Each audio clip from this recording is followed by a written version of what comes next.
kontaan bu baax ñëw fii tey ci dëkk bu tedd bi di Thiénaba ñu ñëwoon di wéyal liggéey bi nga xam ni ñu ngi ko doon séq ak waa comité d'organisation bu gàmmu bi ak sous-préfet bi nga xam ni moo fi nekkal préfet bi ak gouverneur u région bi ñu ñëwoon tey nag ci sang bi xalif bi Serigne Assane Seck ngir defal ko compte rendu ndax ñëpp xam nañ ne bi ñu nekkee ci réunion CRD bi jëloon nañu ay engagement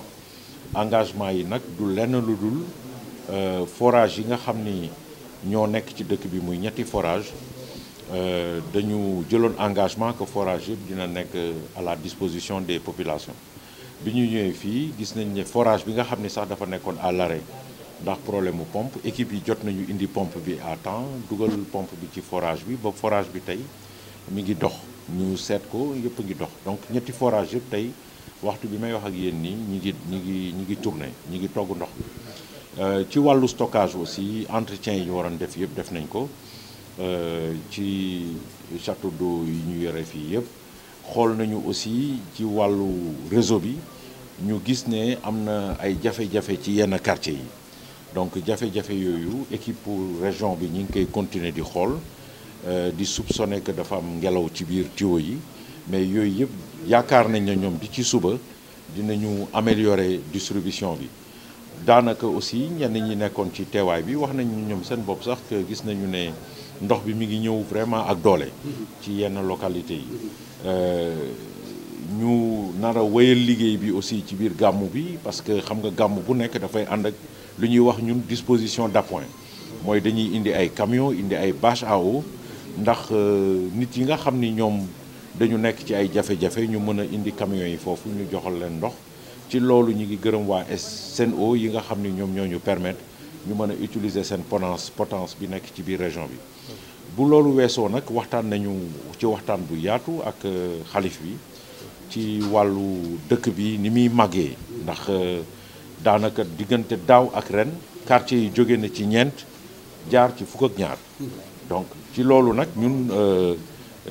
li nga xam ni moom la ñu autorités yi dénkaane ci situation yu mel noonu suñu dajeek moom mooy ñu anticiper ci investissement yi ci loolu jël nañu engagement boo xam ni dinañu jéem a samp fii ci budget 2022 benn forage bu mag boo xam ni dina soo ko xaymaa dina am capacité 200 mètres cubes boo xam ni dina mën a sax ëmb yeneen ñetti forage yi fi nekkoon loolu yëpp nag pour anticiper rek développement ville bi ndax ville bi dafay màgg te cité religieuse yi moom li ñu gën a seetlu mooy croissance démographique bi dafa am doole donc fii tamit moom war am nañ fi fas yéene nañ fi am taxawaay boo xam ni mooy taxawaayu état boo xam ni dafay accompagner en tout cas cité religieuse bi ci croissance am donc loolu moo doon tànk yi fii tey ñuy gërëm nag ñi nga xam ne ñëpp ñoo àndoon ak ñun ci liggéey bi muy sous-préfet bi taxaw ak ñun nga xam ni depuis bi ñu toggee plan d'action ba léegi mi ngi ak ñun di ànd ak ñun ci terrain bi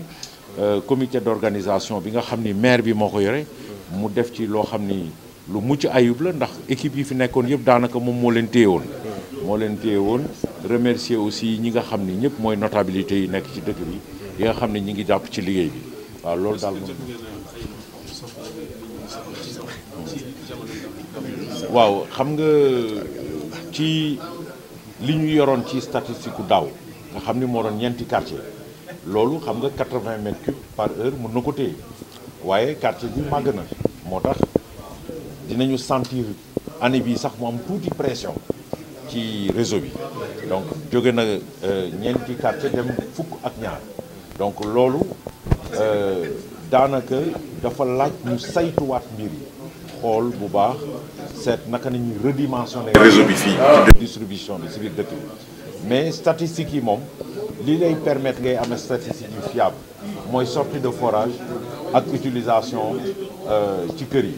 waaw mais loolu dafa fekk ne réseau bi ñu yore tey mayuñu ñu xayma ko ndax dafa am rendement bi moo faible mais yooyu yëpp dinañ ko xool d'ailleurs fas yéene nañu yónnee benn équipe pour mu xool réseau bi rapidement juste après gàmmu bi pour que ñu saytuwaat ko bu baax déjà équipe bi fi des dina continuer liggéey bi d'ici mardi parce que am na benn wala ñaari gox rek yoo xam ne gis nañu ne dafa am peut-être ngelaw ci biir yoonu ndox te loolu dafay indi ay jafe-jafe mais je pense que dinañ ci liggéey bu gaaw boo xam ne dinañu permettre ñu améliorer waaye li ci ëpp solo rek mooy d'ici déwén incha allah suñu indee beneen forage bi nga xam ne moom 200 mètres cubes loolu moom dina mën a couvrir besoin yëpp besoin yu dëkk bi yëpp. waaw qualité bi moom léegi lu am solo la ndax ODD yi dafa wax quantité wax qualité waaye dafa fekk suuf si ndox amul même qualité bactériologique yi ak chimique yi ci gox yëpp da ngay gis dëkk yoo xam ni ndox bi dafa am na ñoo somat am yoo xam dafa am chlore dafa am yoo xam dafa am xorom mais tey li nga xam ni moom la OFOR jël comme disposition mooy déjà programme yu bees yëpp yu ñuy tëgg daanaka package lay nekk ndax soo leen seetloo semaine bi passé bi ñu nekkee région de Matam gis ngeen ne dañu yóbbaale production stockage ba pare def ay unité de chloration pour gunge qualité bi am na yeneen dëkk yoo xam ni def nañ fa ay unité de potabilisation donc fii tamit dinañu saytu ndox bi su fekkee ndox bi dafa soxla ñu intervenir def benn dispositif additionnel pour améliorer ko dinañ ko def ñun ci suñu wàllu bopp suñu plan de développement ñi ngi waaj a tabax suñu benn laboratoire ci Diamniadio laboratoire boo xam ne moo ñuy permettre ñun même ñuy saytu ndax xam nga ci contrat d'affermage yi délégataires yi ci boppam dañu war a saytu qualité ndox mais ñun dañu yore bi dañu bëgg a def suñu laboratoire boo xam ñun suñu bopp ñooy def contre expertise bi pour seet ndax li ñuy indil méngoo na ak li am ndax xam ngeen ne wàllu qualité ndox dafay jouer ci santé